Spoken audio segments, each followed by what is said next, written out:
right, another conversation is just about to unfold right here. We want to say thank you for making the time to join us. We are on location. You can hear from the background sounds. We have people who are actually right now networking, but for us right now, we want to be able to hear from some of those that will be speakers right here. We know we have those who've come just to also listen in and be able to pick some key action points from this particular forum. It's the Africa CEO Forum. Over 2,000 CEOs are here.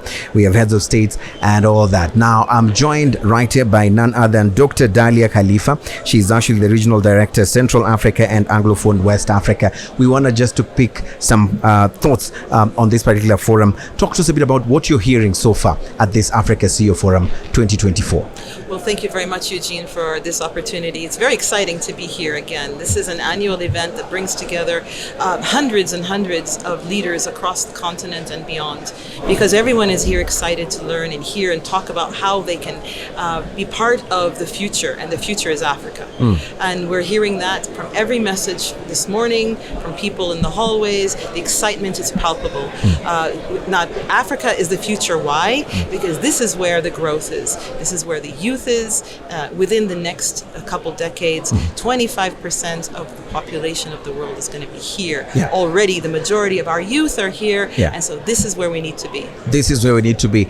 A quick question I'm going to ask you, also just speaking from even your past roles, some of the areas you've even focused on, especially looking at the investment across the continent, particularly narrowing down to the region that you look at.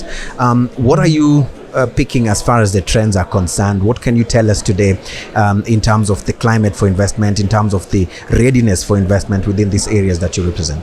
Well, what we've learned over the past 3 to 4 years after the pandemic is that you need to bring industry, and you need to bring value chains, and you need to bring business closer to home.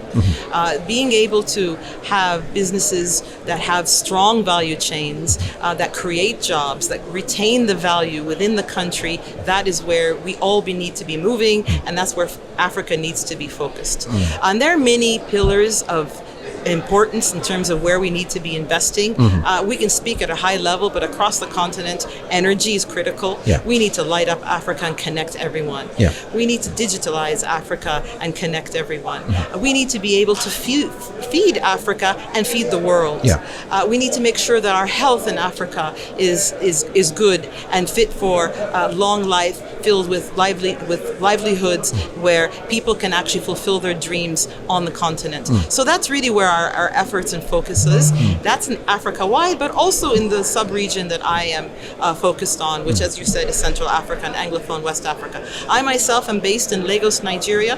First IFC director to be based there, and that already speaks volumes to the commitment that IFC has to, be part and to lead in terms of bringing investment to Africa, but also retaining Africa's businesses here and growing them for Africa and for the future. Right. You say it so rightly and very nicely, because one of the things that we've also had on the ground is that there are very big investable projects, or those who actually want to come up with these particular projects that solve some of these challenges, including the energy transitions and big ticket infrastructure projects.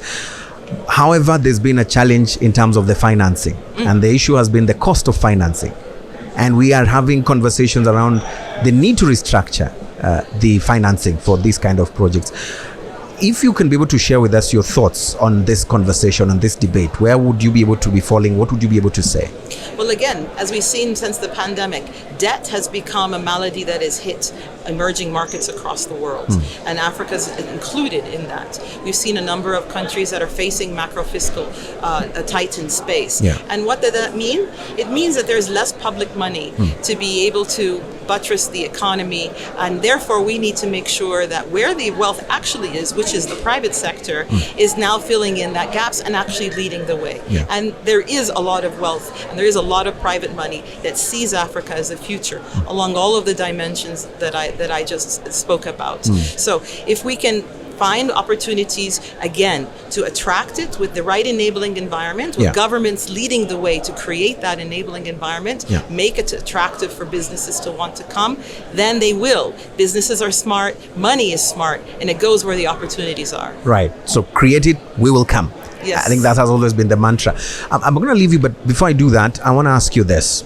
From this particular forum, most people sometimes get worried that sometimes we might have a lost opportunity having all these top chief executives and other senior officials and government officials gathering at such a forum.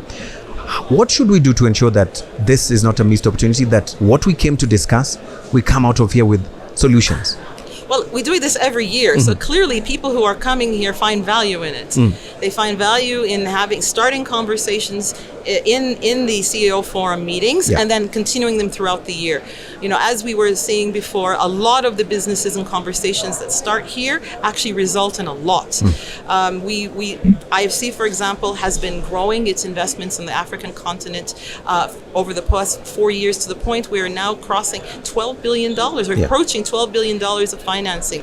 And many of those conversations start in events such as this. And this is why IFC is one of the co-sponsors of this event. We totally believe in the power of bringing people together, sharing ideas, sharing where the challenges are, but also envisioning together how to capture the opportunities. Right. Finally, are there any pipeline projects, big announcements that will be announced probably for the region that you represent at this forum? You can whisper to us. Well, they're not hearing. I'm going to, maybe I'm going to let the cat out of the bag, but IFC is going to be signing so much over the next couple days in terms of financing across the continent. I'm not going to tell you the number, but it's a huge one. You have to stay tuned for that.